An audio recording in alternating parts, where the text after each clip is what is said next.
What if I told you that this game, a meaningless friendly that almost nobody watched, quietly set off a chain reaction that would end in Paris twice?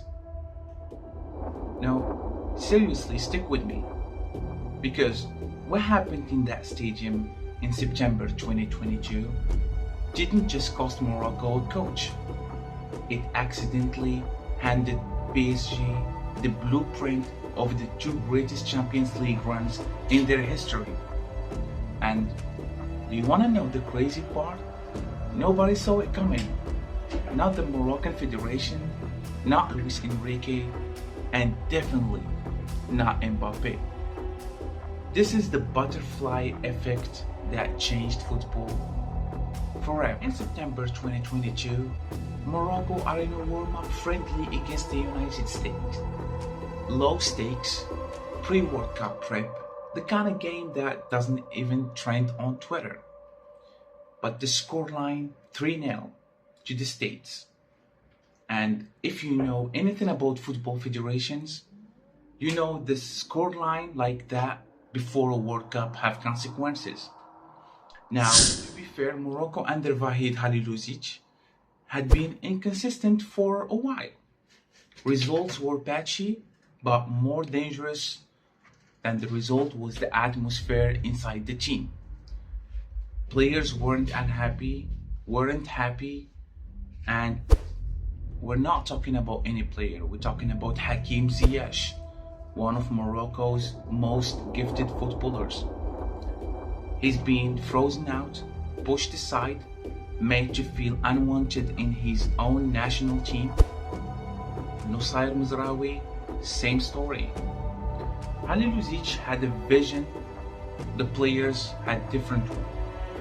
And the clash, it was getting louder by the week.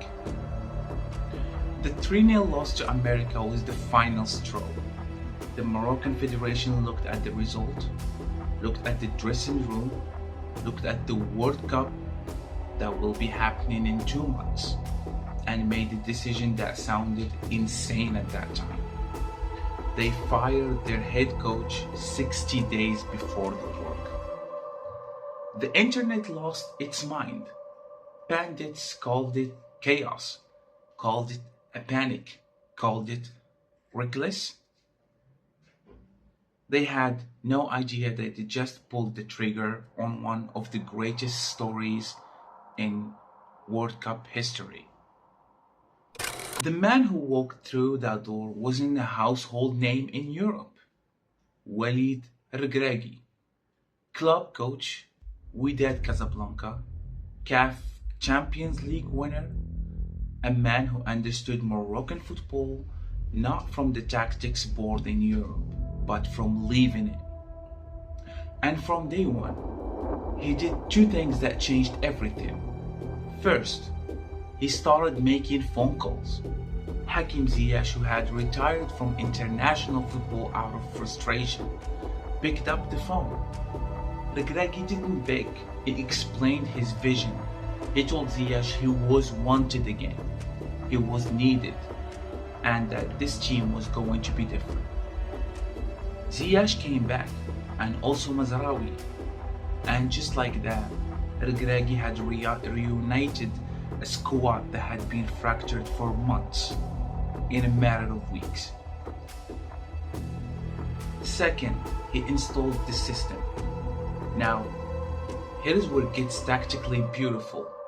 With 60 days and no time for ego, Regragui built something ruthlessly practical. A defensive block so compact, so disciplined, so hard to break down, that it would go on to baffle some of the best coaches in the world. Morocco would sit deep, press in waves, the transitions were like lightning, and dare you to break them down. Simple on paper, terrifying in practice. World Cup, Group F, Morocco top of their group, Croatia held, Belgium beaten, Belgium, a golden generation. probably playing their last World Cup together, and Canada dispatched. The Atlas Lions are through, and the world starts paying attention. Who are they playing in the round of 16? Spain. Luis Enrique's Spain, tiki-taka was reborn. A team that had averaged over 1,000 passes per game in their group stage. A team built to suffocate you with the ball, to make you chase shadows until your legs give out. The perfect opponent to expose a defensive system, right? Wrong. Morocco sat, Morocco observed, Morocco frustrated, and when Spain had the ball, which was basically always, they found a wall they could not climb. 120 minutes, no goals, penalties, and then the moment that made the entire African world erupt. Morocco goalkeeper Yassine Bounou saved 2 penalties. Morocco won. Luis Enrique's Spain eliminated. The Atlas Lions went on to reach the semi-finals, the first African that ever done something like that. But here is the part the football world underestimated, because while everyone was focused on Morocco making history, one man was sitting at home watching very, very carefully. Luis Enrique has just been knocked out of the World Cup by a team with a budget of fraction of his. A team that had been assembled in 2 months. A team that had no business being in the semi-final of the World Cup. And rather than feeling humiliated, he was fascinated. Because here's who Luis Enrique is. He's a student of the game. A coach who evolves. A man who, at Barcelona for example, had already proved he could win a treble with attacking football. But Qatar taught him something new.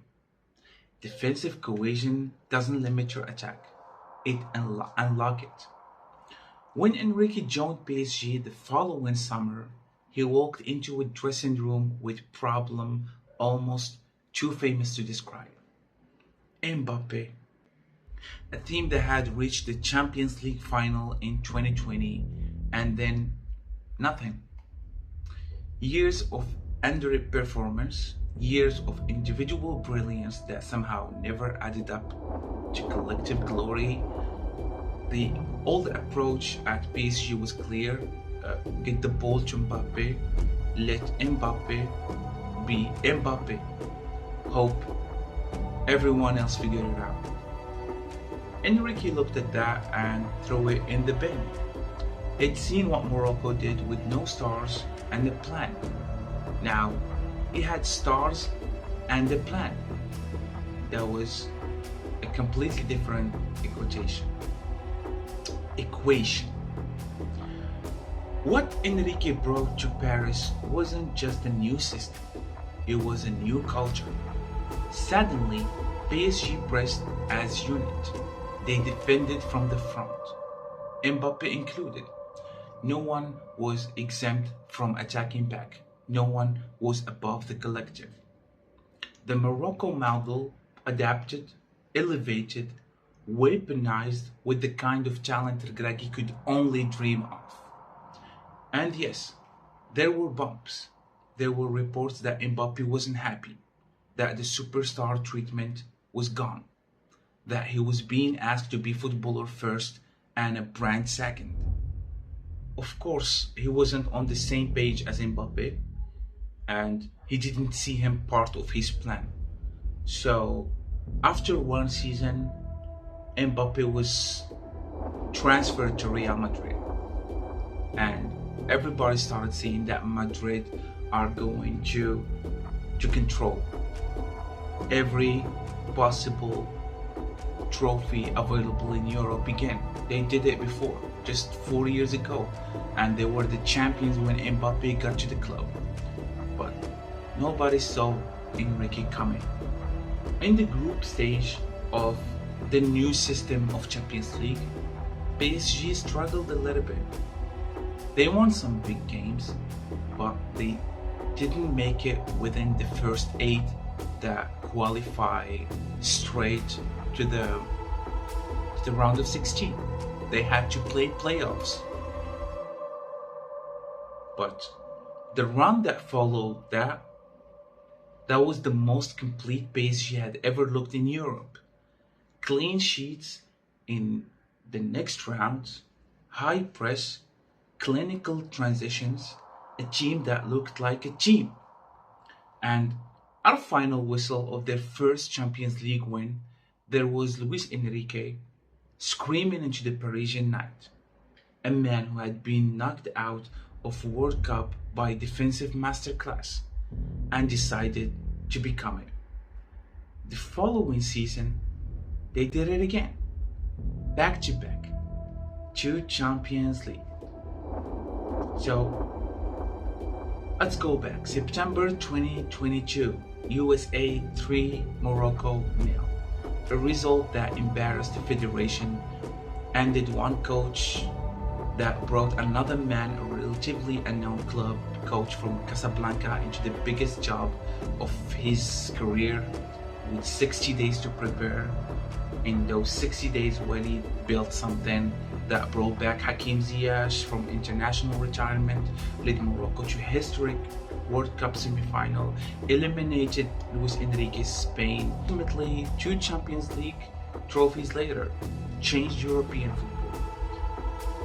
That proved to us that football is full of chaos, full of sackings and arguments and 3-0 losses in September friendlies that nobody books time in their diary for.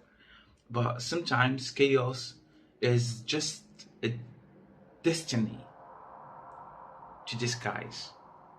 From Morocco losing a friendly to PSG winning back-to-back Champions League.